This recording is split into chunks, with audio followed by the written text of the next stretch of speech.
Hey, what's up, comrades? Hope everyone's doing great. We're here to talk about Nameless, Slay the Dragon, which is a Japanese RPG style.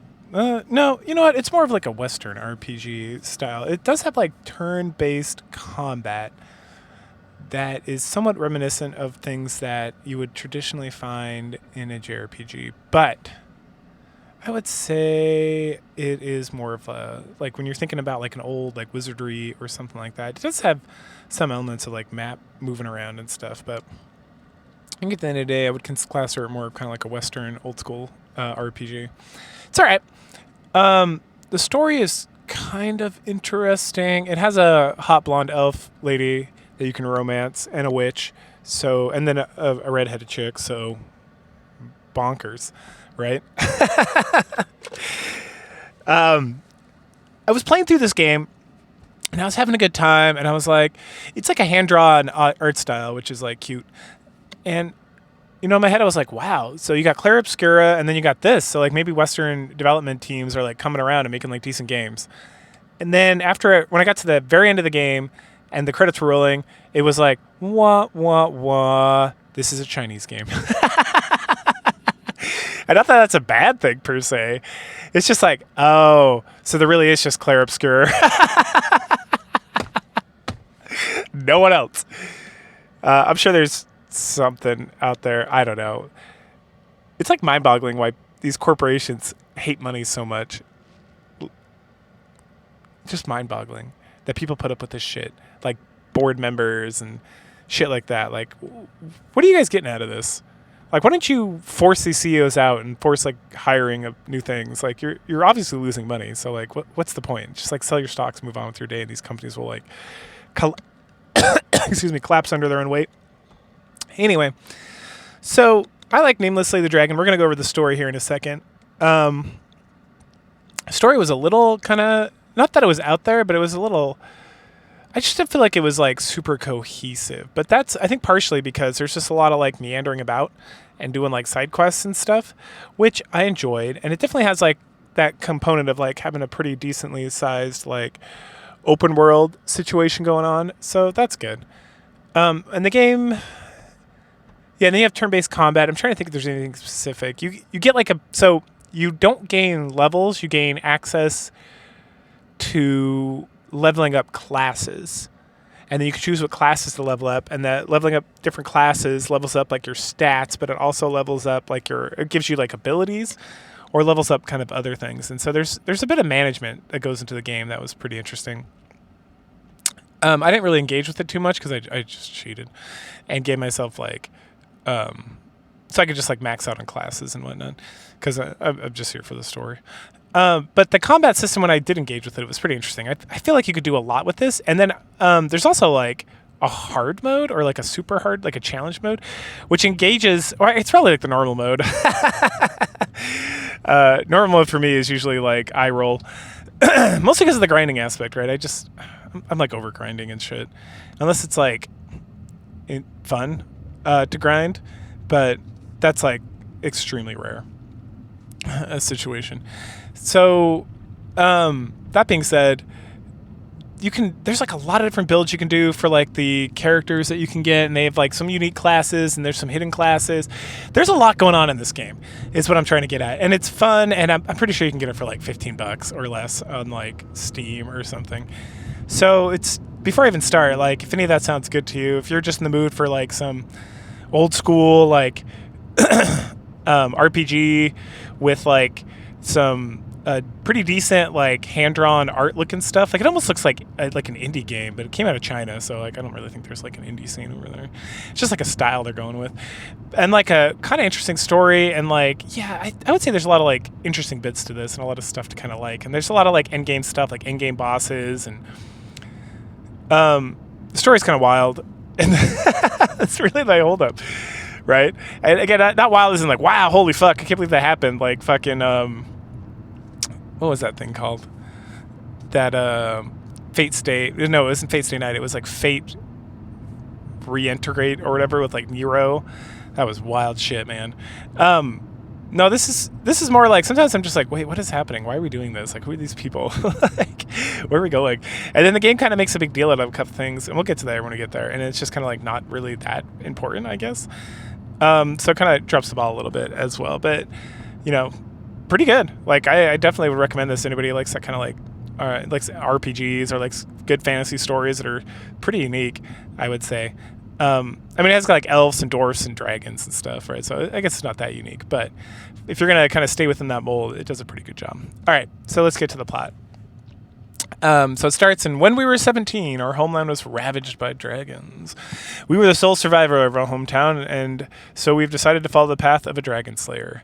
And then so the game begins, and we're on like this map, and we can only go to like one place at a time. And so the way the map system works is there's like a world map and then town maps. There's a lot of maps, and then instead of like moving through a dungeon like wizardry or something, you kind of like slide your cursor over to or the controller to like highlighted spots, and in those spots you can like grind monsters, you can fight bosses, you can find treasure, you can do different activities, and then there's like a stat system built into the thing, and so as you use stuff you gain more skill in that stuff, and the higher it gets the more stuff you can do and the more likely you are to succeed.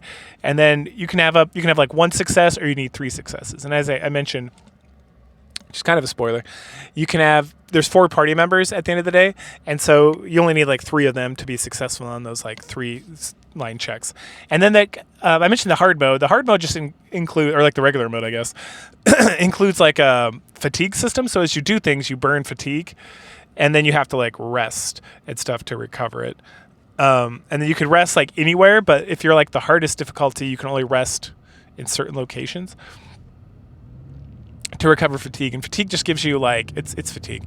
It gives you a minus in like stat rolls and like your attack rolls and stuff. You can also play the mode I played, which is easy mode, and then you don't have to deal with fatigue whatsoever, which diminishes like some of the experience with the game, granted. So you know what you're getting yourself into with that. You're definitely not engaging with the core concept of like how the game was designed. It's like, oh, I just want to, it's like journalist mode is what I'm playing here without the fatigue and stuff. So anyway, we see Lasgard, which is this giant like fortified city, which is named as like the last or the final hope for humanity against like the dragons. So we travel, we find some goblins, we fight them, and then like a wyvern attacks. And so the game talks a lot about slaying dragons. And so, but the dragons are like the big guys. So there's lots of wyverns, and the wyverns are tough, or wyverns, or however you want to pronounce it. They're pretty tough. But and so you run into them a lot, but they're kind of like the grunts of the dragon forces. Well, if anything, the orcs are like the grunts of the dragon forces in some regard. But at the beginning, you have to like run away from these wyverns, but then later on, you're just like plowing through them with all your abilities and whatnot. And then the actual dragons, like there's like the king dragon, and then there's like previous king dragons and stuff, and they're like much more impressive and beastly. So the wyverns will fit like on a screen, while the dragons, when you fight them, they always take up like more screen space than like you can actually see. So that's fun stuff. So a wyvern attacks, we have to like dive in the lake. I tried to fight it and it just killed me, and then the game over. So so you have to like dive in a lake and like hide from it, and then you head into what do they call it? Lasgard. And as soon as we walk in, we meet Lily, and Lily's like a nice little lady who works for the church, and she gives us this like useless flower thing. Then as we try to enter like that's like the outer city for the pores, and then if we try to enter the main city because we want to become a dragon slayer and join the knighthood and stuff, we're told we need ID. So we're like, okay, how do we get ID? So we wander around and we meet this kid, Andy, and Andy is shady as fuck. But he's very kind-hearted. And so he leads us to this guy who will sell us an ID for like 1,200 gold pieces, and we have like 200. So maybe someday we'll come back and get that ID. Then we learn that there's a dwarven mine nearby and that they're looking for help, so we can go grind away there and get some gold. Awesome. So on our way over there, Andy tells us that there's ghosts at night, and so we need to make sure we don't go out at night because they'll steal you away. And then at that point we run into some thugs. We beat those asses, and then we finally make it to like the mining camp on like, it's inside the outer wall but not the inner wall, and it's like on the east side of town. And so we decide we're going to join up with the mining guild and go mining and stuff. And they're like, all right, we'll get a good night's rest and you'll go, which you obviously need if you were playing with the fatigue system. So we go lay down, and then we have a dream. We dream of a beautiful city. The city seems perfect and wonderful. And then the next morning we head out to the mine. there's a sign as soon as we get in. So there's like, we walk in the door and there's a sign right there and it says, mind that way, don't go to your right. And so of course I'm like, well, hell yeah, we're going to our right. And so we find some like creepy looking monsters, and then we find a passage that heads down, and this leads to these like ruins. And I'm like, cool, awesome. It's like Dungeons & Dragons. Fucking fantastic, which it is. So we work our way around these like this ruins that's underneath like the mining camp or whatever, and eventually we find this giant wall, and this wall has like all these names on it and stuff, including like the last Dragon Slayer guy. And then it transports us when we are fucking around with it to like this other chamber, and in this chamber we gotta like fight our way down the map, and eventually we find this jar that we have to fight and defeat, which breaks some sort of seal, which moves us into like a whole nother cavern. And in that cavern, we find a magic orb. Awesome. So right before we're about to pick up the orb, this like hot witch chick shows up and she steals it. And so we try to follow her, but then we end up failing. But we do end up back in like the previous cavern where she gets away. And we keep running after her through the mine. And then we stay in the mine for a little bit and just fucking mine. And it's got an interesting thing. So when you click on the nodes for like mining, you don't just mine. You have to like use a pickaxe, and the pickaxes are finite. But this, but it gives you an opportunity to like get some, like grind out your mining skill, but also use that stuff to sell so that you can make a little bit more money. So we're trying to get out of there. And then the guy at the very front is like, all right, give me all the mine shit so you can't sell it. And we're like, wah, wah, wah. But instead of doing that, we just kick his ass. Awesome. And then the girl who stole our stuff is like, she comes back and she's like, wow, you really kicked that guy's ass. That's awesome. I'm going to join your party. And we're like, awesome. High fives all around. We then go immediately to the inn. And then we just learn some information about previous Dragon Slayers. And then the girl introduces herself as Moo, as like Mew, but not like Meow. Right, it's like M-E-W instead of not M-E-O-W, and that she identifies as she's a witch. And then we learn a little bit more about Andy, because people keep calling him a Jinx or the Red Jinx, whatever, because bad stuff always happens when he's around. And then we also learn that our boy, the main character, his name is Ham, and I didn't change it because I hit like the X button too fast, and I was like, well, whatever. And we find out at this juncture at the end that he's cursed, that something in the underground cursed him, and so now his like arm freezes up occasionally and stuff. And we talk to some people and they're like, oh, it's going to turn into wood eventually, so you should probably go get that fixed. So we start talking about how to fix that, and Mew has a plan. She wakes us up in the middle of the night because we're going to go catch a ghost, and then we're going to make the ghost cure Ham. So we go and we find a ghost. There is a ghost. Holy shit. So we go and beat that ghost's ass, and then a wyvern shows up. Oh no. So it's time to run. So it chases us through town, and then Mew mentions that breaking scales will allow us to do damage to a dragon. And when she says that, it's the game kind of, it's like the tutorial in this game is excellent because there's no tutorial. There's just like stuff comes up and then people mention things or talk about things, and then you kind of just feel it out. So that's how every tutorial should be done. It's so fucking good. So she mentions breaking scales, and that some of your abilities will like break, and then when you break, it decreases the defense so you can actually do damage. Before that wyvern can murder us, this homie, General Augustus, shows up in all his badassery and murders the shit out of that wyvern. And then he's like, you're so brave for standing tall or whatever. And so he gives us a hero's seal. And then he sees that our arms cursed, and he recommends that we see recommends a healer to us that he's used before, who's inside like the inner city. And he says he's excited for us to come and be part of like basic combat training. And we're like, hooah, airborne. And then he's like, oh, there's more wyverns to kill. I be gone. Adios. And so he goes kill more wyverns and stuff. And then the game tells us things will only get worse from here. And I'm like, thank you, game. So we head back to like our shady merchant friend to get the registration for entering the city, like the ID card, because now we got enough money and whatnot. And then at that point his boss shows up, and she's this like sexy chick, and she tells us that the hero medal will get us in, and that Mew can get in because she's a magic user, and they just let magic users in. So we only need one. We don't need to buy like 3,600 gold pieces worth of registrations. We just need one. And Mew's like, I got it. And I'm like, where do you get all this fucking money?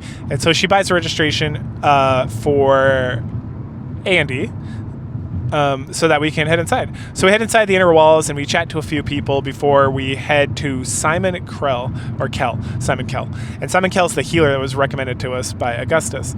And so we sit and chat with him for a little bit. He sees he sees Mew. Oh yeah, when he notices Mew's there, he becomes a bit strange and kind of sketchy. So clearly there's a little bit more going on than meets the eye. But we mentioned the curse, and he goes to check on something. And he comes back and he mentions that we have to travel through the misty woods up north so that we can get to the Elven City, which is the Sunset City. Then Simon asks Mew about the Covenant. And she had mentioned the Covenant before, and we were just like, the fuck is the Covenant? And then she and him have like this cryptic conversation about a lot of stuff that I don't understand. But that comes up later, so this is actually pretty good writing. It's like, these people know about this, and I feel like they need to explain themselves so that we can understand. It's just like, shut the fuck up, and you'll figure it out later. He then writes a letter to be given to Anita Norland, who is a healer in the Elven City that will give us the cure. And so it's time to go. So we head out, we fight some orcs, we fight some cultists, we meet this elemental homie, and then we wander around a bit here before, like on the north side of Lasgard, before we head over to the Misty Forest. After we get done fucking around for a while, just kind of looking at stuff, it's time to head north through these like, they call them like a gateway of some sort. There's like two, not mountains, but two plateaus that have a pathway that leads right into the Misty Forest. So we head there, and then this is like, it's like a sketchy forest. So it's like a misty forest. I don't know. There's a tower, so we can go to like the tower, and then we have options to like meander about through the forest, and we have to click on these little dots, and they sometimes take us where we think they're going to take us, but other times they don't, and we have to essentially work our way like unsealing seals on like the towers as we like clear more land and find more towers, and eventually we're supposed to get to this like altar. And once we get to that altar, the mist completely disappears from the misty forest, and then we can finally get access to like the Sunset City. So we head in there, and then we stock up on stuff. We talk to some elves, and eventually we find Anita, who wordlessly tells us that we need to travel somewhere to cure the curse, and that somewhere is inside the town here. Mew then asks who rules now that the king is dead. And Anita tells us the Regent Prince. And Mew's like, I'm not pleased with that situation. And it's like, okay. So the place we need to go to is the old castle. So we get in there and we find a bunch of ghosts. But we can't talk to the ghosts. And so Mew suggests that we make a ghost potion so that we appear to be ghostly so that we can chat with them. And I'm like, the fuck? But no, that's what we're supposed to do.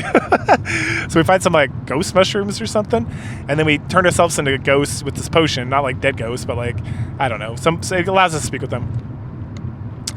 And so we do, and they help us with like the curse. And they mention that we need to go help the princess who's like in prison. So that, oh, okay, we're gonna rescue your princess. Awesome, this fucking game's great. So we follow them to do that. But before we can do that, we have to beat back like the serpent in this like ruins in this old castle and whatnot. So we end up going back out so I can like look around, and I end up fighting some guards. And then like there's this tree area, and I also fight them and do some side quests. And then at some point I'm like, all right, time to push back to the serpent. So we push back in there, and this, I talk about the art style in this, and sometimes the maps will change, and so it's pretty good.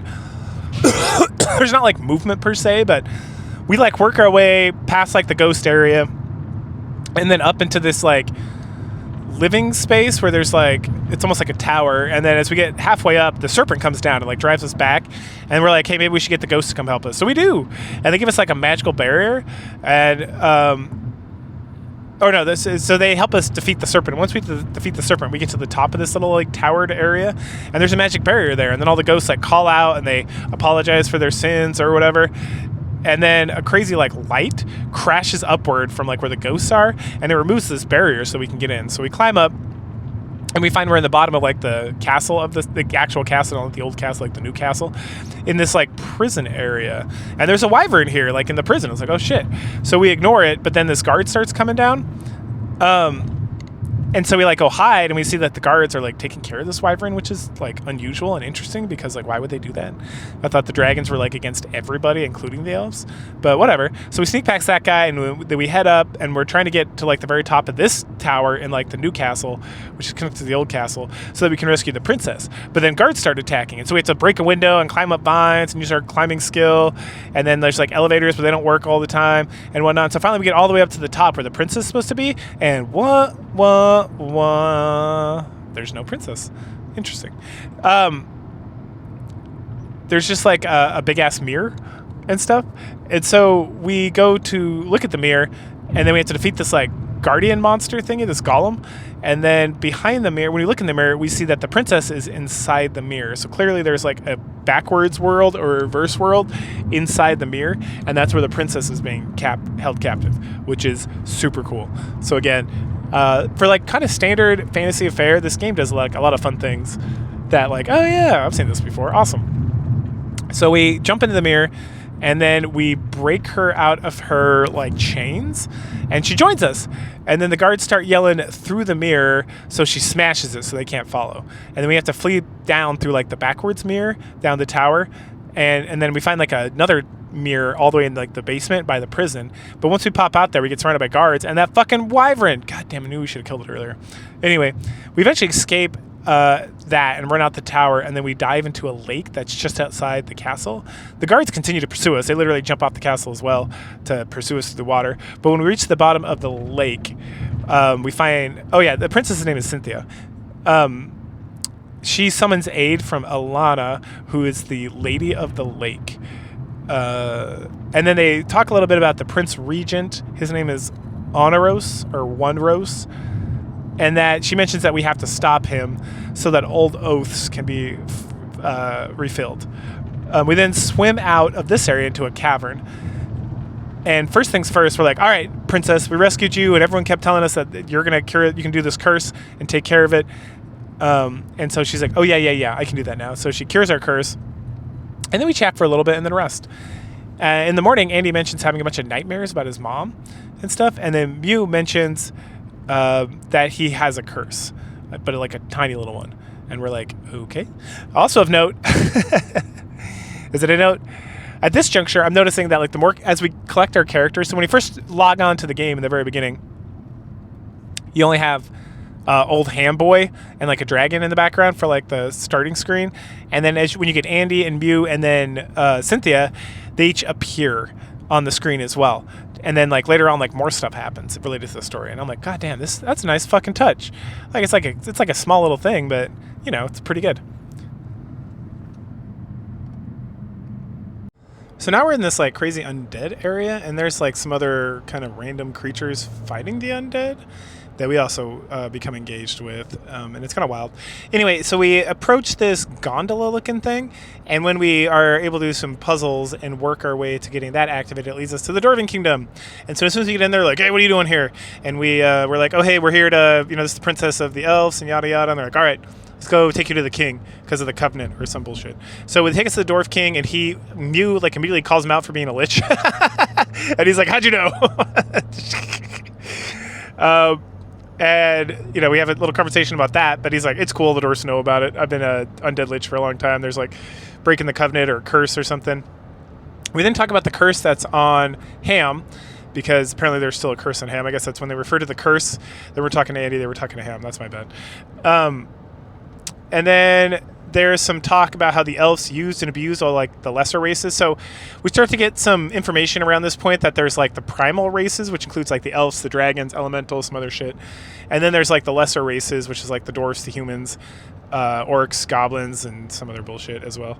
So excellent world building, because we start getting a drip feed to us, and it's not like people are talking like they know, right? So the lich is having a conversation with Cynthia about like the elves and their abuse towards humans and dwarves and orcs and how they think they're so much better and like the primal races and stuff. And then me as Ham live growing with like a small village, no one shit off or whatever. It's just like, wait, what's going on? Anyway, some real shady shit going on from the elves. And the princess is like, well, I call upon the covenant or whatever. You need to give us some men to help fight the thing. And then the king's like, well, there's a lot of undead here. And you stop them, which we did. We like turned off their like undead thing that keeps them coming, and there's like this other force that's fighting them, so he needs those undead up so they can protect like the last remaining kingdom of the dwarfs or something. Faceless, that's what they call them faceless ones. And then once we do that, then we can get some of the dwarfs warriors to go with us, as well as access to the blacksmith, which is awesome because then we can start like creating things, doing one stop. And then also a Solstier.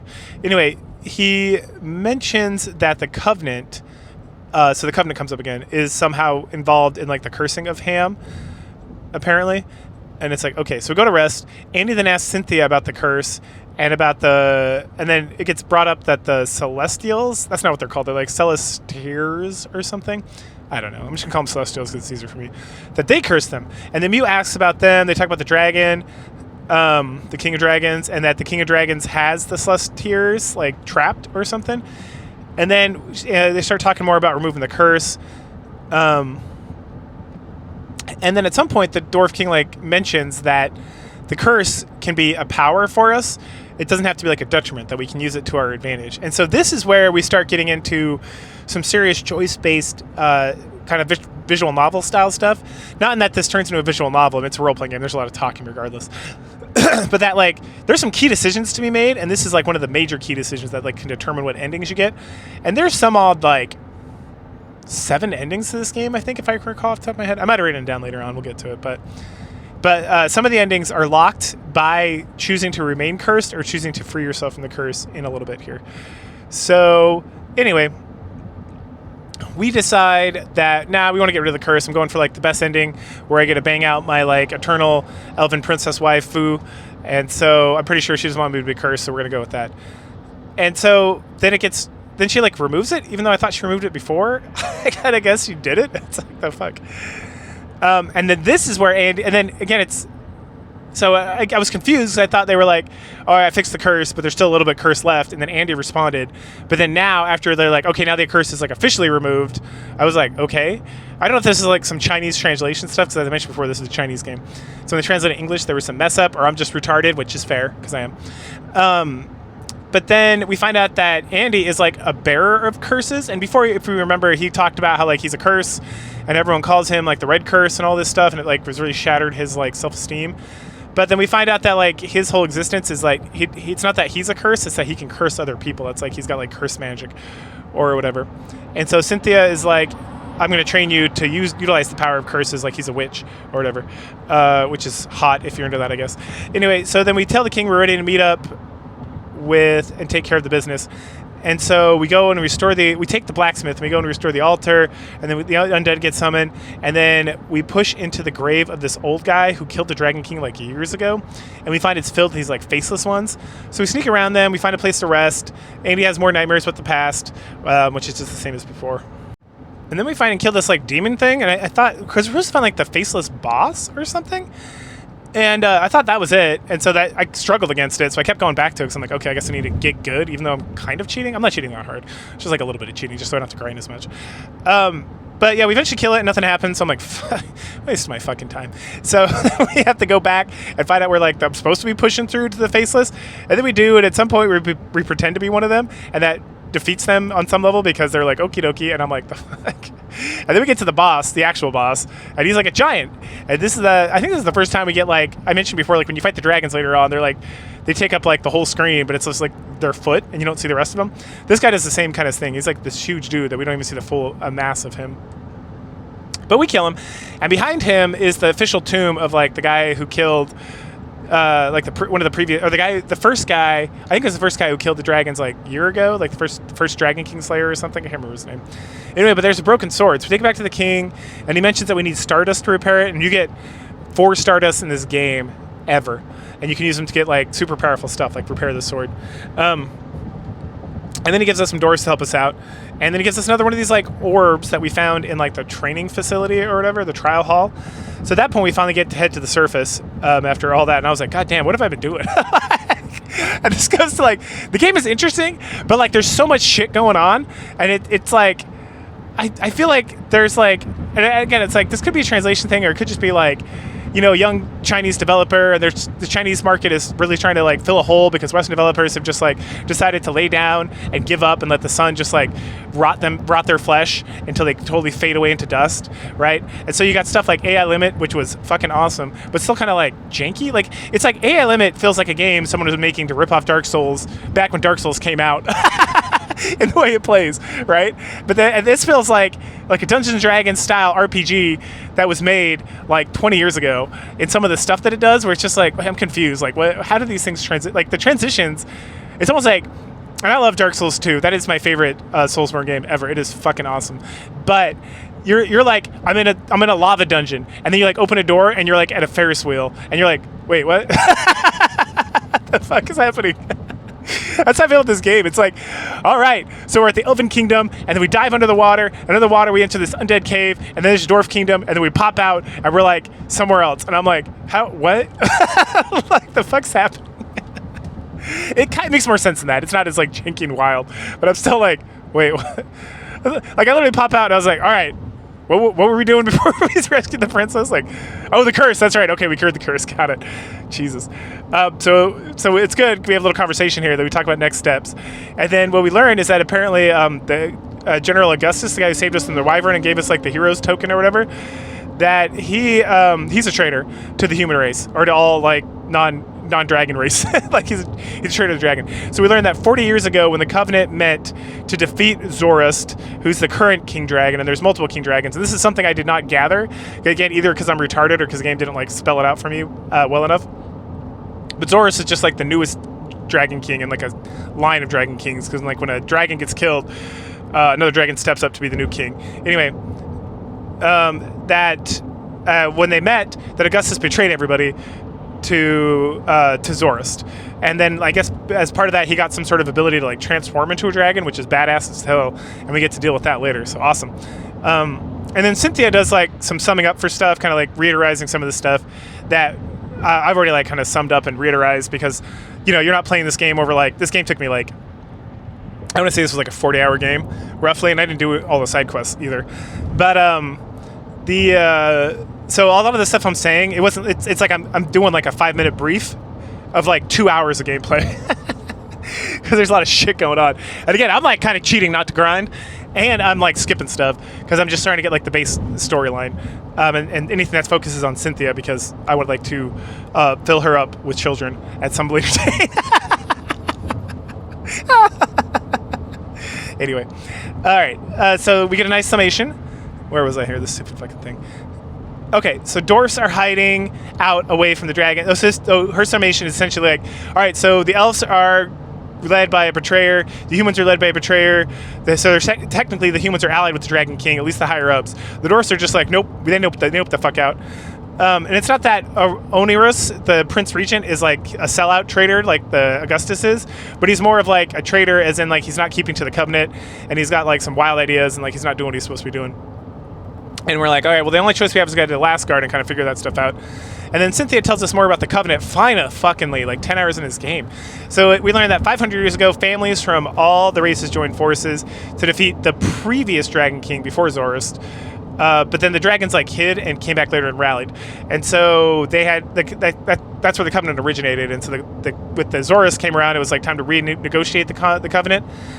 But then that kind of like went to kapoots because of assholery, right? It's very similar. This story rips off. I'm actually reading the Dragon Lance novels, the good ones, the original 3. There's some other good ones too. The second, like the Canticle or whatever, where they go back in time or whatever, is pretty good too. But there's a lot of like rip off of that. Like there's like a whole scene where it's like the elves have like betrayed each other, and then they come back together to like betray the humans, and they almost get into like a huge fight over like dragon shit, and because like they didn't keep to like their previous pacts of loyalty and whatnot. So this is like far more like troublesome in this game, because the Covenant is like literally a covenant. It's like these swearing of oaths and all this stuff, and there was like a direct betrayal. While in the Dragon Lance novels, the original 3, it's more like just people like corruption and a lack of like the true gods and all that other good stuff.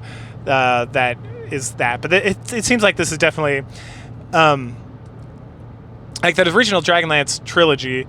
I would say is one of the most influential like fantasy tales of all time, because it's like a progenitor of so much, and it essentially like shaped a lot of how like Dungeons & Dragons functioned, and Dungeons & Dragons like changed a lot about how like fantasy worlds were treated, because it impacted like Record of the Lotus War in Japan and other stuff in China and other stuff in Europe, like the Black Eye stuff and all that. And so I think it's called Black Eye.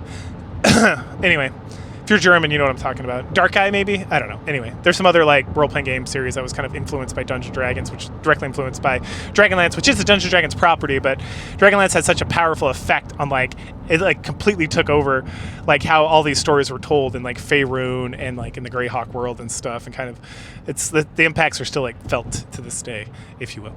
Okay.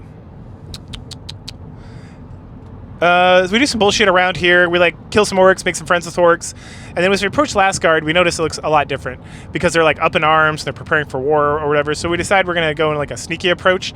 And if we remember correctly, before we got driven out of there, that a wyvern like destroyed part of like the wall in the back end. So we head over there, but it's been repaired. Wah wah wah. So then we talk about the dwarfs and how they can dig us into the mine. But first, they need some new equipment that they gotta construct, or they gotta, and then they mention like, oh, we don't that could take a while, but there's like an abandoned dwarf village that's nearby, like it's like east of Lasgard, and so if we head over there, we might be able to find some equipment that we can use, which would be excellent. And so we go and head over there, and then we find the workshop, excellent. And then the dwarves are able to like fix up the drill, and then we head south of there, and they're able to create like an underground village because hiding underground is like good. Like the ground is cursed, so there's like concerns about it, which is like somehow related to like why the dwarf king's like a lich, and so but like the dragons came, and then the broken covenant or something. I don't know. They explained it at some point, but I was kind of like, it was a little confusing. But for some reason, the ground is considered cursed, even though it's technically not cursed, or like Cynthia like cured the curse, or like somebody did, or something, or it was never cursed in the first place. And then so that's why everyone moved to like Lasgard, and then the Sunset Kingdom.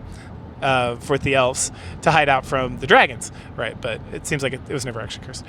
Let's see. And so now we have like this city, and there's a lot of talk about us having a city and us being able to manage the city and stuff, and that goes nowhere ever. Like we can come back here and like interact and get some like activities going here and have like a, but it's not like this is like, oh cool, we're gonna do like a Breath of Fire 2 and build like a community here. That's going to be excellent. It just is like, that was cool. All right, now we have like our little city over here we can like go hide away to and do some blacksmithing if we really want. Once we have that all settled up, it's time to take our drilling machine and head to the mines. So that the mines, where we started this whole adventure, we were able to like drill right into like the underground ruins. Oh no, we drill right into the mines, and then we find this guy Hans, and he's the dwarf who hired us like from the very beginning. Awesome. And he's mad about the Redstones, who are like the brigands in the town we beat up earlier, because they're stealing from them. So we sneak up on Hans and knock him out for some reason, and then the dwarves tell us that there's purple gas or something in the town, which is making people go like real crazy. And it's like, oh okay, so it's the Redstones aren't actually doing anything. Hans was just affected by this like purple gas craziness. Got it. And then Hans stands up and does some crazy spell thing, and he disappears. And so Cynthia uses her magic to protect the dwarfs that are there so that we can head into the city. Cynthia lets us know that this mist causes individuals' sins to grow stronger. So we got to find the casters so that we can like rescue the people in the town. So we head through the town to the church, and inside we find this ritual going on, and there's some like crazy Lovecraftian eye thing they're all worshiping, including our homegirl Lily, who at some point we found out is like married with a husband. But anyway, so we destroy the eye thing, and then the guards come in like real hard and fast. And so we have to race back out into the city. And at some point we get rescued. We kill a bunch of guards, run, kill guards, run, kill guards, run. And then that lady who like runs the shady shop, she rescues us. And she helps us get back into the central part of the city so we can go back to Simon. And then we're like, oh, thanks so much for your help. And she's like, I'm not here for you, I'm here for you. And she points at Cynthia. And then she says some crazy elf shit and like removes her like polymorph potion or whatever, and we see that she's like an elf lady, like an elf noble who's been hiding out here and doing secret stuff for like the royal family, and that she swears like continued allegiance to like Cynthia and her family and whatnot. And it's like, holy shit. And so she takes us to Simon, and then he's apparently not Simon at all. He's Morin. He's like another elf like sympathizer, or a member of like Cynthia's court or something, because he was ordered by Cynthia's dad to come here and wait and disguise himself and watch and see what's going on and be like a spy against Augustus. And so we find out that Augustus and the knights have all drinking dragon blood, and this which corrupts them and turns them into like wyverns and dragons and stuff. So they completely serve the Dragon King at this point. And that for the last 10 years, they've been setting up this ritual with the purple gas so the dragons can come in and like kill them all. And the people in like the inner city are going to be okay, but the outer city, they're all going to be sacrificed to Zorus to create, I don't know, craziness or do something or whatever. And then the Dragon King set up Lasgard purposely. So it's not just like a betrayal, it's like a triple betrayal. Because So Augustus betrayed the covenant, and then because he was working for that, but he wasn't doing it for the humans, he was doing it so that he could drink dragon's blood and become a dragon. And then like the whole city of Lasgard was like a betrayal to all the humans as well, because they were set up to be like the feeding pods of like the Zorus and his dragons at this juncture or something. And they don't know about it, but that's like the whole purpose of it. And they set up this ritual to betray everybody, so they could like get them crazy and get them doing that. And so they talk about how the whole thing is like they're trying to like gather ants essentially in like this giant mold, so they can just kill them all in one fell swoop or whatever. But that because we interfered with the ceremony, there's going to be like a price to pay, and that Zorus is going to like turn his like Eye of Sauron on us to make sure that happens. And we're like, oh well, what about another ritual? They're going to be able to do that? And it's like, yeah, but it's going to take like at least a couple years. It's like, oh, so we got plenty of time to like fuck around. I love the game does this, because sometimes it's like, oh, we got to hurry up right now, but it's like, oh no, what are we going to do? They're going to start another ritual? And he's like, nah, it takes years to prepare for that. And we're like, years? And he's like, yeah. And we're like, oh, all right. Well, we got plenty of time to not be in a hurry. Awesome. Let's see. Okay, yeah. So again, they repeat that the whole idea is to keep the outer city as like the dragon slaves, and the inner city is like the actual dragons. And that there's a resistance organization, and that they're called dun Nameless, specifically the Nameless. Oh, I get it. It's a name. Nameless Slay the Dragon. Got it. All right. So time to plan for our next steps. Cynthia wants to work with the resistance. And so her like elf companion here will take us. At that point, there's a knock on the door, and some people have arrived to talk. So Simon gets us to go hide, and then it's two like dragons essentially. It's these two like crazy looking noble people, like this crazy lady and this crazy guy, this like foppy looking fancy like French nobleman. And they come in and they talk to Simon like they're all homies, and they talk about the king, and they talk about how General Augustus has failed too many times, that he's going to be replaced, and that Zorus is very disappointed with the whole situation, and other things with Simon. And then after they leave, we learned that the ones closest to Zorus, that these two are like the second in command to Zorus, the Dragon King. And that one of them is the high priestess, and the other guy is like the head of like the council or something, which is like the actual ruling body of the city. We then rest here for like a couple days. And then Blackthorns, who's the elf lady, comes to let us know it's time that she like set it up. So now we can go talk to the Nameless and get in with them. She takes us to the merchant we met at the very beginning of the game. His name's Robert. I didn't write it down before because I didn't think it would be important, but it is, because here he is. And then he's the one who like ties us in with the Nameless. And the guy we meet here is Soro. Soro is the bard from the beginning of the game that we met at the inn, and he apparently is the leader of the Nameless. Anyway, so Cynthia and Soro go back and forth about the Covenant, about the elves being assholes again, and she's like, no, I want to reenact the Covenant and do it all again. And then Soro has like a lot of qualms, and he just brings a lot of stuff the Lich King, or the Dwarf Lich King guy had about lesser races being kept from development by the elves, kept from becoming stronger because the elves were afraid that they would overcome past them and stuff, and that by doing this they like sealed their own fate in this as well. And that part of it is as well is that the elves and the other primal races kind of set up the orcs and the goblins and the elves and the dwarves to like go at each other so that they would be in constant battle and not be able to progress in life. So they continue arguing, and then Ham, we think we had an idea. So we're going to bring Soro to the area beneath the mines, and there, that giant tablet of names, and he sees it, and he's like, holy shit, what is this? And we're like, it's from the trial, like you got to pass the trial, which is down below. And he still doesn't want to do the Covenant thing, but now he's like questioning some things, and at least he's willing to like ally with us nonetheless. He then disappears down into the trial to get that whole thing going. So we follow Soro into the trial cave or whatever, and all the way at the bottom, I didn't mention this before, but there was a door that we could not access when we were here like the first time, but now he can access it. And the reason he can access it, Mew explains that this is where he will be judged. And as there has to be a judgment, there has to be like a trial, like an actual trial. Now that we have somebody who needs to take a trial, I guess, because we didn't need to before. Anyway, so Soro's solo trial, he's got to do like a solo trial. During his trial, he talks to each of us about themselves. We learn that Mew is a member of the 7th primal race, which is like the Illusionarians or something like that, and they're kind of like ghosts. They're like magical ghosts. Like they just exist in spirit, and then they like possess bodies and stuff. So that they are like changelings. So like Mew took on this sexy black-haired wizard lady because the Chinese know what they're doing, but she could take over like anybody. And so there's a lot of like all the primal races are kind of like sketched out by him because they can essentially possess other people and use their magic or whatever. And that they're like the best magic users or whatever, which makes sense. Then then we get kind of a rundown of all the different races. I don't remember all of them. There was like so at first I was like, okay, so now we've been introduced. So because he mentioned 7 races, and in my head I'm like, okay, so humans, elves, dwarfs, orcs, dragons, goblins, and then illusionarians. All right, so that's the thing. And then there's like those faceless things as well. And so that must be 7. And then I find a book shortly thereafter which corrects my opinion because it's a book about the primal races. And so it's like illusionians, elementals, dragons, elves, celestials, and then there's a couple more I just don't remember.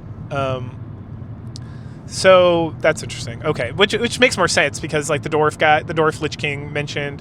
I think the undead might be one of them. It's one of those bullshit things. Anyway, so we end up going through the trial. The whole room like flips up and down, and we got to pass through like fire and fight things and whatnot. And then the final trial is this magical ghost of Cynthia's father, who is the old elf king. So we have to defeat him, and after we defeat him, he gives us the soul orbs. And then before we leave, Soro mentions that there's a true dragon slaying technique, but that it has to be taught by a sage, and the sage was his mentor. And that the dragon slaying technique that Augustus uses, the one he used at the beginning of the game, is a fake technique because he's an evil asshole, so he never learned the actual technique.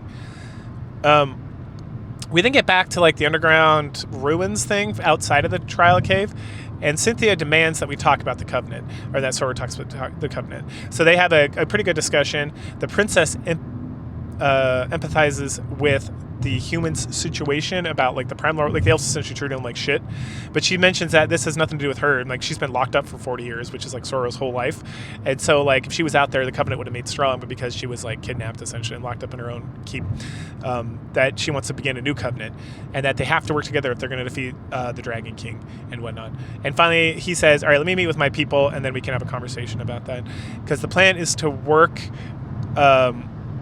we're going to work with the dwarves to create like an underground city where we can hold out and build power over like the winter, and then once we're able to gather like in the spring, then we'll have all our forces and be able to take care of things. And that because of her and the other elves that are allied with her, they'll be able to get rid of the curse in the ground, so that won't be a factor. We then start unlocking like romance paths, it seems, because I do some romance stuff with Cynthia here. We have like a little date inside this trial cavern, pretty much, whatever. And so you can choose. It was a real hard thing to do, because you can hook up with Andy, which go nuts, and you may be confused about the gay romance in a Chinese game, but you'll shortly find out why that's not a gay romance. Anyway, so if you haven't guessed already, so we. So pretty much it's like, okay, we got hot, sexy witch, and then we got hot, sexy elf, blonde babe. And those are real close for me, but I slide slightly into the giant-titted, blonde hair elf chick, as you may know if you follow any of my videos. So Cynthia wins. But yeah, real tough choice. Anyway, so after that, we wait for Sora for a while. He eventually shows up with Shelly, the lady who runs the alchemist shop back in Lastgard, and then Alex, the guy from the inn who was helping us out from way back in the day. And so they hang out and talk to us for a little bit in the trial cave while Sora goes and gathers the rest of the Nameless. And then a couple days later, we head out to head to the Dwarven town. We get ambushed almost immediately by Augustus and his knights, so clearly there's a mole or a betrayer among the midst of us. So we fight a futile battle where everyone eventually gets killed as we try to flee out of there, except for so the innkeeper and Shelly, they both stay behind to like keep connections with Lastgard, but like all the Nameless get destroyed essentially, and then Soro's like fighting. Oh, and also like the merchant guy shows up, like the friend from the beginning who works for the elf chick, and he stays behind to like defend our backs. More Nameless come, more Nameless die. Cynthia casts this giant lightning storm, killing like a lot of guards and whatnot, and then we fight some wyverns. And then Andy uses his curse magic to destroy like a huge section of them and cause like an avalanche and stuff. And then we beat some more asses, but they keep coming. Sorrow. Oh, then we get attacked by Augustus. We beat his ass because he turns into like a dragon form. And then Sorrow turns into an ice statue, using like the last bit of his like powerful magic to hold off Augustus. And then right before, and then he starts to break through the ice, and it's like, oh, we're fucked. And then so Mew touches each of us using her like last essence of like her ability to like teleport us out of there. And each time she does, she gets more and more illusory because she's losing her like ability, her like physical form or whatever not. And at some point, she mentions that Andy is actually a girl. Dun dun dun! She was a girl from the beginning, which is obvious if you were paying attention to this game at all. It's like, huh, this dude looks awfully feminine. And then there's some other stuff about like you can go back and visit your hometown at the beginning of the game. It's like right outside Lasgard, and then there's a cave nearby, and you go inside, and it's like, oh, your best friend growing up was this like cute younger girl who has red hair and like looks vaguely familiar to Andy, like similar to Andy. So like you put two and two together, it makes a lot of sense. She also says some other cryptic bullshit to Ham right before she sends him off. And then we wake up. We're on some deserted island or whatever, and we're all alone.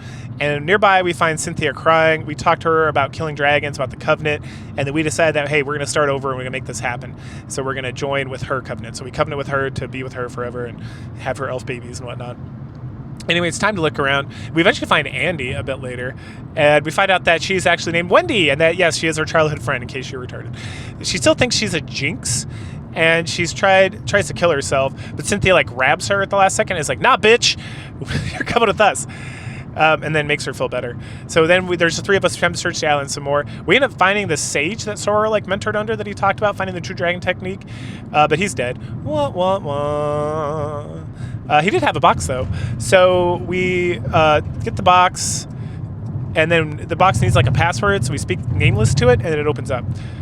And then we get this like 70 eras like trippy scene with like if you've seen the new Doctor Strange movies, you know what I'm talking about. It's like the crazy colors and like stuff doesn't make sense, and it's like all wild and whatnot. Anyway, we get a bunch of manuscripts about dragons and the Nameless and all this stuff about different races and whatnot. We also get more info about Cynthia as I've completely maxed out her relationship. So we end up resting after all that, and then we get like this happy, trippy little dream. So the dream, we see some images. We first see Cynthia's father, the Elf King, and others talking about killing Dragon King. They tell us not to forget them, and then we head back into like the real world. And so we find out we have to read all these documents. And I just went into, it's funny. So I was like, okay, let me read these documents. So I open up my items, and I go to key items, and I open up each document, and I kind of read through them, get some background and learn. It's all pretty good stuff. Like, the game is very well, like, fleshed out. I'm not going to go over it here because it's not super relevant, but it's like, oh, it's super interesting. It's kind of like the Bethesda game, well, the old Bethesda Elder Scrolls games, where a lot of, like, the world building and stuff comes from, like, reading manuscripts or stories and whatnot. And so you can get really, like, lost in this because there's, like, a lot of stuff written. And so it's very interesting. It really helps build the whole thing out. But the game's like not letting me progress, and I found out eventually I have to like click on the world map and like open a quest, and the quest is like, what should we do? And it was like, it wasn't like read the manuscript, it was something else. So finally I click on that, and it's like, we should read this manuscript, and I was like, fuck you, game. Like I didn't hit like the trigger that would like change the variables so the game could go forward because I didn't access like this fucking manuscript in like the way the game desired me to do it. Like, okay. We then discuss about the races and about the stones and about killing the dragon and all that good stuff, the dragon slaying ability and whatnot. And then also Mew shows back up. And hey, and we knew this before if we paid attention or read some manuscripts, but Illusionarians are like all soul and no physical body. So the fact that her physical form like deteriorated and went away, like her noble sacrifice is like far less of a noble sacrifice, and just like, don't worry about it, guys, it's no big deal. Anyway, she's like, well, it's going to take me a few years to like reconstruct like a body. And we're like, hey, the dead sage had this like super powerful magical staff. Can you use that instead? And she's like, sure can. And so she just like absorbs all the magical power from that and like reconstructs her physical body. And it's like, yay, we're back. Nice to have our sexy witch back. With that, she tells us about the soul orbs and that they need to be used where the ancient heroes lie. Or something like that. So it's time to build a boat and sail out of here. And we read about like a Leviathan around here, so we go kill that super boss first, because fuck that guy. And once we get back to them, and you can steal. So the most powerful crafting item in the game is like, what is it called? Stardust or something? It's something star. You can only get 4 per playthrough, and yeah, there's New Game Plus. And you have to have at least 1 to make the ultimate dragon slaying sword to like reconstruct it later from the piece we got early on. And you can steal one from the Leviathan. You can get one from when you go back and visit where Soro's at, which is what I did. And then there's a couple more. I think I got 3 out of the 4. Anyway, just a heads up. So once we get back to the mainland, we find Cynthia's uncle, I want to say. And he fled to the coast after being injured in like some sort of like the Prince's Rebellion or whatever, because he's getting ready for war with the humans. And then we also get reconfirmed that Zoroast has the Celestial like Council imprisoned, so he's distracted doing that. And then we find out that the original betrayer of the Covenant, way back in the day, that kind of gave Zoroast the ability to like take control and be in power, was none other than Prince Regent Ornis. Wah, wah, wah. That guy was always an asshole, so I wasn't super surprised. We talked about this for a while and how the war is going to start soon because it's going to start. Oh, it's not going to start soon. It's going to start in spring, and since it's still like winter time, we have some time to get the houses that still swear allegiance to Cynthia's house. Right, because there's like those who swear allegiance to Prince Ronus, who's not related to Cynthia. He's like another noble's house, and he's the Prince Regent. He's not actually a prince. And then the princess has like families that are still abide by like the covenant they made with her father, and so they'll follow her. So we need to do some shenanigans to get them to come over. All right, and then the uncle then dies, and like it sprouts like a new thing or whatever. Anyway, so then now we have these like soul orb areas we can go back in time and like resolve their issues, and then we can play through them again. And if this part of the game felt a lot like padding, it's like, all right, so we got like 4 or 5 soul orbs. We need to like activate them, and we activate them by going back in time and like reliving prior encounters where like people slayed dragon kings, because Zoroast is not like the only dragon king. There's been like other dragon kings, and like when a dragon king dies, like a new dragon king rises up in their place and whatnot. The thing with these, it's a lot of fighting and a lot of kind of like other things. Like the story is very limited. Like you get like a short little, oh, this is what so and so did, and this is why they're like remembered as like a great warrior hero. The best part about this section is after you unlock these, like I mentioned before, like when you start the game up, how like the background of like the start menu changes throughout time. This is like one of those areas is like as you defeat each one of these like recalls of past events, including the first dragon slayer guy. And you learn more about the true history of the world. And then you can like go back and change history, like somewhat, I guess. Anyway, so the nice thing is that it does clear up a little bit about like the history of the dragons and whatnot. And most of them are pretty short. The first one, the orange one, I think is the first one that I did. Just combat after combat. Yeah, I think it was the orange one. It's just like, it's like 20 or some odd battles. And it was super annoying to get through this. And then it was like nothing. And then I think her name is Ciel, is the lady we're trying to like help out at this juncture. And so at some point she just like is dead. I don't know. It was like, okay. After we take care of that, we head back to our base before we do anything else. And in the base, let's see, I want to make a right turn here, even though it does not want me to do that. I'm going to do it anyway.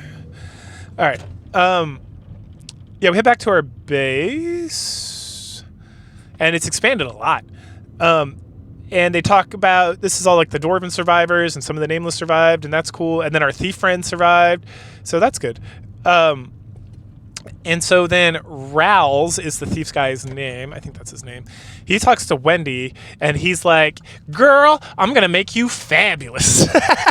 And then he does. Like, Andy looks like a fucking scrub. But when he, like, opens up that he's actually a woman, and this is not like a trans thing at all. It's just like a girl pretending to be a guy. It's like a Mulan-style situation.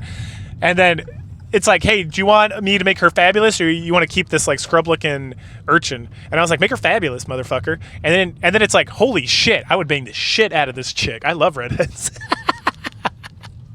Not in real life, ugh, gross. But in video games and anime, hell yeah. And I was like, damn, girl, what you been hiding this whole time? Fantastic, Rouse. High five. It's a real like Mustang kind of move from Nick got us a victory. Anyway, total banger. So good times.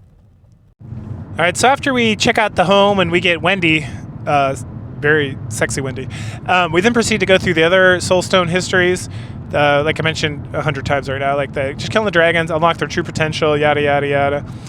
The first one is hands down the worst, the orange one that I talked the most about. After that, they're all kind of very succinct stories, and they're like more interesting. There's like bow and arrow guy, like I said, there's the original dragon killer, and then there's like sneaky ninja lady. And then once you beat it, you can go back and do like the true passage or change the time passage. You can actually kill a dragon, so that's fun. And then lastly, we head over to where Sorrow died. And like where he did his like last song, the ice wall against Augustus. And then like I mentioned before, this is where he gets Stardust, and then I will go over and I restore like the dragon slaying sword from the hill we got, which is super fun. And finally, it's time to end this by heading over to Lasgard. So we do a little sneaky sneak through the mines, through the back alley that we like exited in to get back into the city, where we run into some old friends. First we run into Lily, and then the bandits join up with us as well. We see Shelly while we're sneaking around. She's the jewelry shop lady who was part of the Nameless, and we find out that dun dun dun, she was the traitor among the Nameless. She sold out her integrity because she wanted to get some of that dragon blood and whatnot. We were able to eventually make it over to Simon, and he shows us that he has been and that he always will be completely loyal to Cynthia. So no matter what, he's gonna, go down with her. At that point, Blake rolls in. He is one of the like dragon assholes that Simon talked to earlier when we were like hiding out. There was like he's the one who's in charge of like the council in the city, and then the woman's in charge of like the other stuff. Anyway, he talks to Simon about how they're both enemies of Zorist and Augustus, because Augustus like completely failed, and then Zorist is pissed off and he wants Augustus dead. But then also this guy, he's like, well, I don't like Zorist either, he's an asshole, and I'm like a major dragon character or whatever. So we have like a conversation, and we decide that we're going to work with him to defeat both Augustus and Onerus, who at this juncture, as I mentioned a little bit before, the elves are kind of getting ready to attack Lasgard. So there's like the big war coming on. There's a lot of back and forth about all this with Blake and whatnot. But at the end of the day, Cynthia's like, the Covenant allows this. Okay, cool beans. Anyway, Simon mentions that the mine, that we can go hide out in the mine for a while because there's no guards and whatnot, which is a little sketchy. But we found out why, because in the trial cave, Alex and our friend, the elf lady, are here. Alex is the innkeeper, if you remember, mentions that they knew something was up, and then we tell him about Shelly, and he can't believe it, but it's sadly true. She was a descendant of the Great Mage, so she betrayed like the leader of like the Nameless for whatever dragon bullshit that she wanted to do. Anyway, so at this point we do some planning with them, like the remainder of the Nameless, which is mostly just like fucking Alex, this dragon lady. Simon, and Simon's there and whatnot. And so Simon has a potion that when used reveals a dragon. And then Mew is like, I'm going to make a bomb to blow up this thing to cause like a distraction and stuff. And if you want, especially if you're on the Mew like path for romance, you should go with her to do that. But I did not, because I'm with Cynthia all the way. But the plan is, Alex is going to go out, call out Shelly, then all the people will revolt we'll throw the potion at her, and then it'll reveal that she's actually a dragon, and that, all right, because she drank the blood or whatever. And then the people will rise up in a revolt because they don't want no dragons in their town, probably. Anyway, so Mew goes out, blows the wall open. Meanwhile, Augustus is in his apartment with Blake and the dragon lady, who I can't remember her name. Augustus, and they have the conversation that we kind of had about Augustus in a lot of trouble. And then the dragon lady mentions Shelly at some point. Later, we approach the hole that was made by Mew. And then we find out that Owner sends a message out saying that Augustus is in league with the dragon. People start kind of freaking out, and then Shelly tries to calm them down, and it's like, this is perfect. So we strike. So we turn her, we reveal that she's like a dragon person or whatever, and then we kill the wyverns that are with her, and then Cynthia does like a rousing speech to like get all the people like super excited, and she also holds up the Dragon Slayer sword that we already made. And so the people revolt. They join up. After that, Mew flies up into the air to check out the battle, and we get this like cute little cutscene where the elves rush the wall. They blast it open, and then the forces of like Augustus and the forces of Onerus start fighting each other. Augustus calls forth wyverns, but Onerus has his men blast them like real fucking good. At that, and this is all like cutscene, and it's kind of like an interesting cutscene because it's not like a cutscene like an anime cutscene or like a 3D cutscene. It's like pieces on a board. It's like watching. It's like you're playing Foundry, or you're playing Dungeons & Dragons like Foundry, and then you're just seeing like the bits and pieces move back and forth while like the DM like tells you the story. It was like okay. So then Mew returns and tells us that they're all in like a stalemate. So it's time to conduct some operations. First, we get some of the guards on our side, the ones who haven't been turned into dragons and whatnot, and then we rescue Lily from the cultists. And also, we go to like these gardens that we've visited a couple times throughout the game. That it's been like a non-thing at all. There's just like treants there, but then we're able to go like convince the treants to also join up with us. At that point, we get the guard friends to go like evacuate all the people so that us and the treants and such can go like take care of business. Meanwhile, the elves launch some super attack on the fortress. This causes Augustus to transform into his dragon form and attack. He eventually goes down, and then Onerus comes in. Cynthia and him argue, and then Cynthia calls out the Covenant. And then some of the elves join our side at this juncture because, we somehow went and got like all that good to go. Or maybe we just called them out, and they're like, yes, we're going to remain in the Covenant.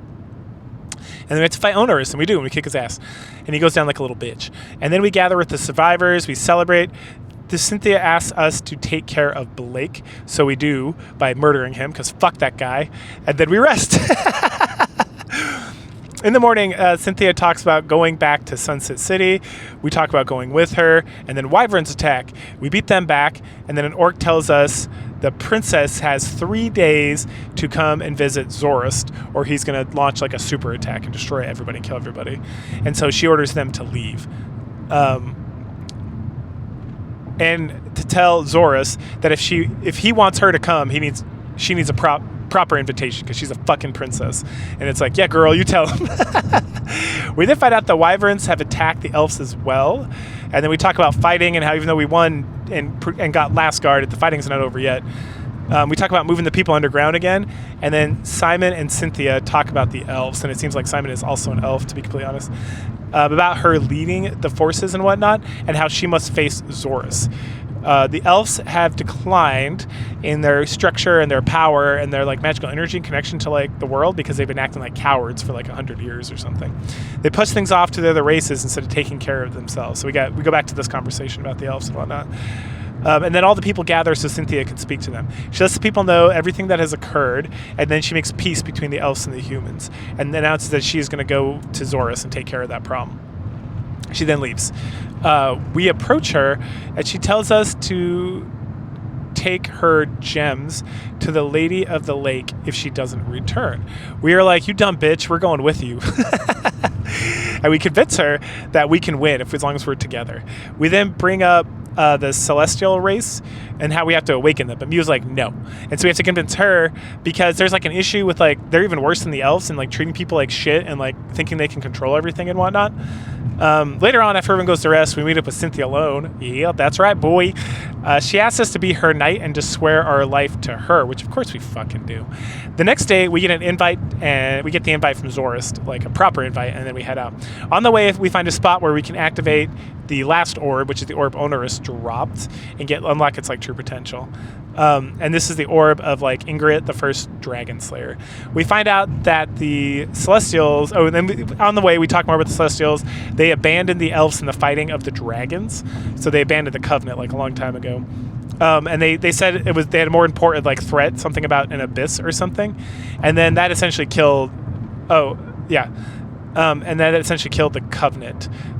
Wendy is super upset about that, and then we talk more about the Celestials because like they're supposed to be like angels essentially, right? They're like righteous, holy beings and whatnot.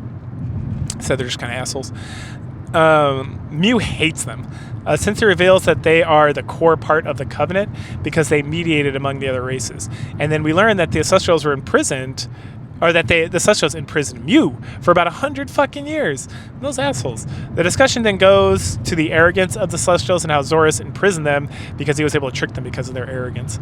And we finally come to the conclusion that we need to rescue them because they're going to help us defeat Zorus. But that we're going to reveal their betrayal to everyone. We then head into the Dragon's Lair. Apparently, Ingrid is Zorist. So again, like these lesser races like ingest dragon blood and then they become dragons. I guess that's how they perpetuate themselves. And so Ingrid, after he defeated like the previous dragon king and then realized there was going to keep being dragons, he wanted more power or something. Anyway, he asked us to join him and we're like, hey, how about you go fuck yourself? And then we fight him. Once we beat him, he starts to heal like immediately. And so we crushed the seal that he has on the celestial city that's holding them all in place so they can't come out. And at that point, they join us and we have another fight. Finally, we destroy the illusion of the city that's imprisoning all the celestials, and they kill Zorist with, we kill Zorist with their help, like for fucking good. Back over at the world map, we meet up with our allies, which is mostly just some elves. We find, and it's like the game's not over. We have to go back to like Lasgard or whatever to finally end the game, so we can like roam around and do some more shit here. So we go track down Dragon Lady. She's just hanging out in some cave being an asshole, and so we fucking kill her as well, because fuck dragons.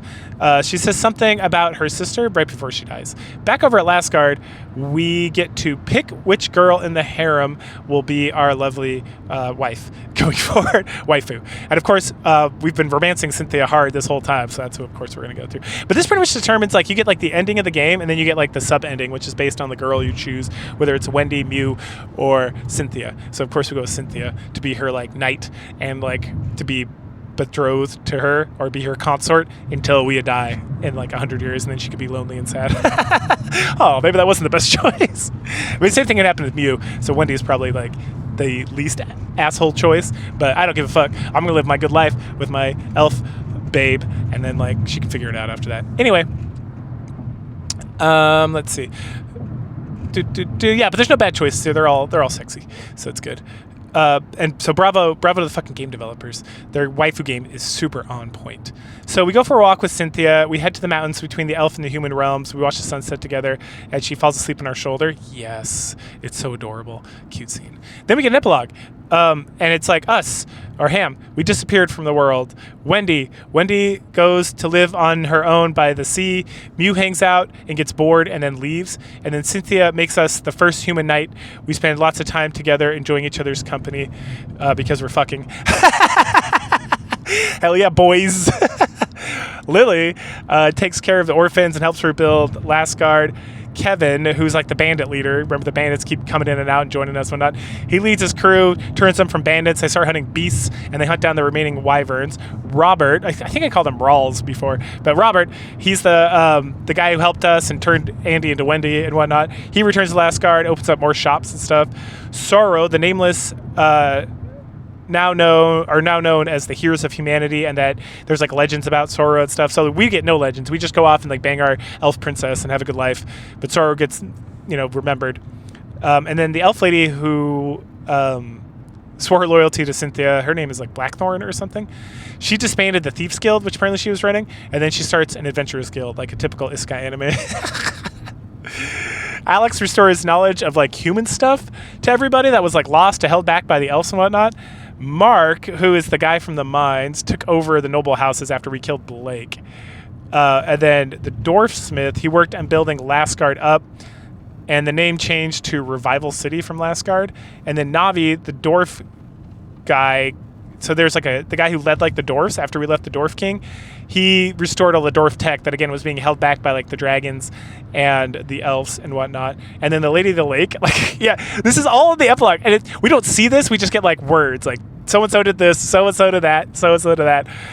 Whew. So Elena, the lady of the lake, who we met one fucking time, she gets part of the epilogue as well, right? She recovered her honor and the items of her close friend, which I must have missed like some side quests where it talked about that. And finally, Simon, whose real name is Morin, he stayed in Revival City to explore the lore of the Trial Caves and to, help with all the rebuilding and whatnot.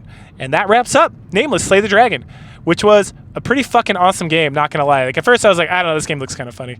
But it's good. Everything about this game is good.